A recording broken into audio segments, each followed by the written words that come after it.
ఆయనకి ఎవరన్నా నివేదిక ఇచ్చారా? దీని గురించి అడిగారు, ఏమన్నా నివేదిక ఇచ్చారా? ఏమన్నా ఆపారా? అడగడం ఏంటి నాకు అర్థం కాలేదు. సింపుల్ అండి.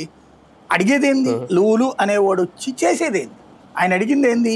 వాళ్ళు ఏదో ఓ పర్పస్ కింద ఇస్తారట, ఓ మతం వాళ్ళకి అది చేస్తారట, ఈ అడిగారు. అసలు ఒక ప్రభుత్వ భూమి 500 కోట్ల విలువైన భూమి వాడు పెట్టే ఒక షాపింగ్ మాల్కి ఇవ్వడం ఏంటి? నువ్వు రిలయన్స్ షాపింగ్ మాల్కి ఇస్తున్నావా, లేకపోతే డిమార్ట్ వాడికి ఇస్తున్నావా, లేకపోతే మెట్రో వాడికి ఇస్తున్నావా? ఇవ్వట్లేదు కదా వాళ్ళకి. ఎవరికి? వాళ్ళందరూ వాళ్ళ భూములు కొనుక్కుని మరి తీసుకున్నారు, లేకపోతే ఆ లీజుకి తీసుకుని చేసుకుంటున్నారు కదా వాళ్ళు.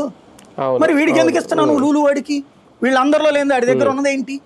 ఏమందంగా ఉంది? వాళ్ళందరూ స్వదేశీయులు, వీళ్ళ విదేశీయులు. అదే మరి, అదే విదేశీయుడికి ఇచ్చేటప్పుడు అని మన వాళ్ళందరూ ఏరేదవాలా? ఇప్పుడు పోనీ రహేజా, ఈడు మనోడే కదా, ఈడికి నువ్వు తీసుకెళ్ళి ఎందుకు ఇస్తున్నావు? అక్కడ ఫ్రీగా ఎందుకు ఇస్తున్నా? ఏమి ఇప్పుడు మన లింగం నేను అమాయకుడా?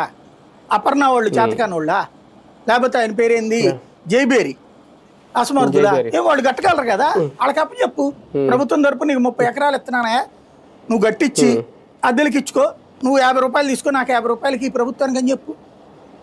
మన దగ్గర ఉన్న మన ఆంధ్రప్రదేశ్లో రియల్ ఎస్టేట్ వాళ్ళందరికీ చక్కగా వాడు సంపాదించుకుంటే నీకు సంపాదన వస్తుంది. నాకు ఇక్కడ మీరు అన్నాక డౌట్ వచ్చింది. వీళ్ళందరూ కూడా ఒక రకంగా ఇప్పుడు జైబేరి వీళ్ళందరూ కూడా టీడీపీ వాళ్ళే. ఇది వాళ్ళు ఎందుకు అడగలేకపోతున్నారు సార్? మాకు ఇవ్వండి, మేమే ఇక్కడ వ్యాపారం చేస్తాను. వాళ్ళు ఆల్రెడీ సక్సెస్ఫుల్గా ఏపీ తెలంగాణలో రన్ అవుతున్న వాళ్ళు కదా, వాళ్ళు ఎందుకు అడగలేకపోతున్నారు అంటారు? వాళ్ళు కొన్ని బెనిఫిట్స్ పొందారు కదా ఇంతకుముందు, ఇప్పుడు ఇంకొకరికి పెడుతున్నారులే అనుకుంటారు. ఇది కూడా మాకు. కానీ ఇప్పుడు